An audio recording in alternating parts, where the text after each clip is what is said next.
ഈ ജസ്നയുടെ തിരോധനവുമായി ബന്ധപ്പെട്ട് അതിന് 2-3 ദിവസങ്ങൾക്ക് മുൻപായി ഈ ജസ്ന ഈ ലോഡ്ജിൽ എത്തിയിട്ടുണ്ട് എന്നാണ് ഈ വെളിപ്പെടുത്തൽ പറയുന്നത്. എന്തായാലും ഈ ലോഡ്ജിൻ്റെ ഓണർ ഇപ്പോൾ നമുക്കിപ്പോൾ ചേരുകയാണ്. എന്തായാലും ഈ പുതിയ വെളിപ്പെടുത്തലുകൾക്ക് പിന്നിൽ ആ പുള്ളി വരെ പല കേസും കാര്യങ്ങളും ഉണ്ട്. അതിൻ്റെ ഒരു വൈരാഗ്യമാണ് ഈ കാണിച്ചിരിക്കുന്നത്. ഏത് കേസാണ്? ഇപ്പോൾ ജാതിപ്പേര് വിളിച്ച് നമ്മുടെ കഴിഞ്ഞ കേസ് കൊടുത്തിരുന്നു, എതിരെ കൊടുത്തിട്ടുണ്ടായിരുന്നു. അത് ജാമ്യമില്ലാ കേസാണ്.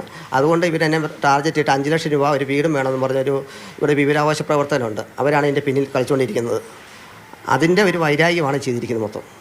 അവന് കോടതിയിൽ ഇതുപോലെ എഴുതിയിട്ടുണ്ട്, ഞാൻ ഇവിടെ 5 കൊലക്കേസിൻ്റെ പ്രതിയാണ്, അതിൻ്റെ ആളാണ്, അങ്ങനെ കുറേ കാര്യങ്ങൾ കോടതിയിൽ വിട്ടിട്ടുണ്ട്. കോടതി അത് പരിശോധിച്ചാണ് നമുക്ക് ജാമ്യം തന്നത്.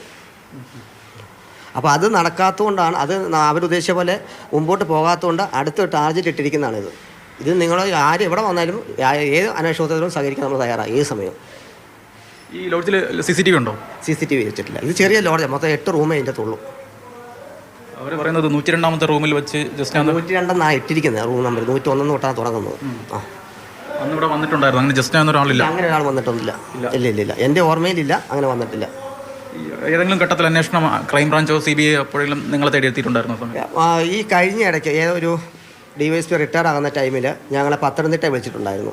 അപ്പോൾ എൻ്റെ ഫോൺ കോളുകൾ കാര്യങ്ങളെല്ലാം വിളിച്ച് അവർ അന്വേഷണം നടത്തിയിട്ടുണ്ടായിരുന്നു. ഒരു 5-6 ഉദ്യോഗസ്ഥന്മാർ സ്ഥിരം വന്ന് ലോഡ്ജിൽ താമസിക്കുകയോ ഇവിടെ അതിനെക്കുറിച്ച് അന്വേഷിക്കുകയോ എല്ലാം ചെയ്തിട്ടുള്ളതാണ്.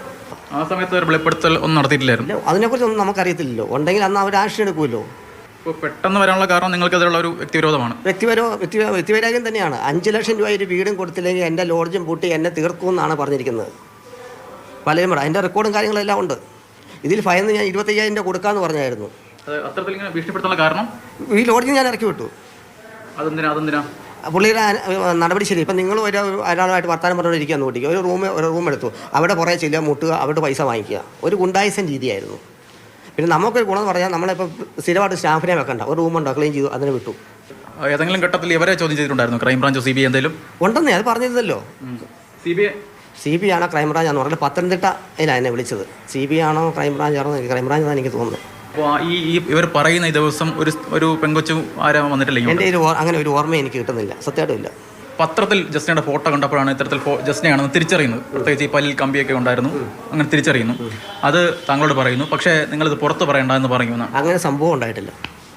ഇത് വൈരാഗ്യമാണ്, ചമച്ചുണ്ടാക്കിയിരിക്കുന്ന ഒരു കഥയാണ്. എന്നെ ടാർഗറ്റ് ചെയ്തിട്ടുള്ള ചമച്ചുണ്ടാക്കിയ കഥയാണ്. എന്തായാലും പൂർണ്ണമായും ഇത് ഒരു വ്യക്തി വൈരാഗ്യം തന്നെയാണ് ലോഡ്ജിൻ്റെ ഉടമ നമ്മൾ പറഞ്ഞിരിക്കുന്നത്. കോട്ടയത്ത് നിന്ന് ക്യാമറമാൻ ജോബിൻ. ഇതൊരു വ്യക്തി വൈരാഗ്യമാണ്. പല കേസുകളുണ്ട്. 5 ലക്ഷം രൂപ നൽകിയില്ലെങ്കിൽ ആ ലോഡ്ജ് പൂട്ടിക്കും എന്ന് പറഞ്ഞാണ് ആ ജീവനക്കാരി അവിടെ നിന്ന് ഇറങ്ങിപ്പോയത്. അതുമായി ബന്ധപ്പെട്ട വ്യക്തി വൈരാഗ്യമാണ് തീർക്കുന്നത്. ജസ്നയുമായി സാമ്യമുള്ള ഒരു പെൺകുട്ടിയെയും കണ്ടതായി ഓർമ്മയില്ല എന്ന് കൂടി ലോഡ്ജ് ഉടമ പറയുക.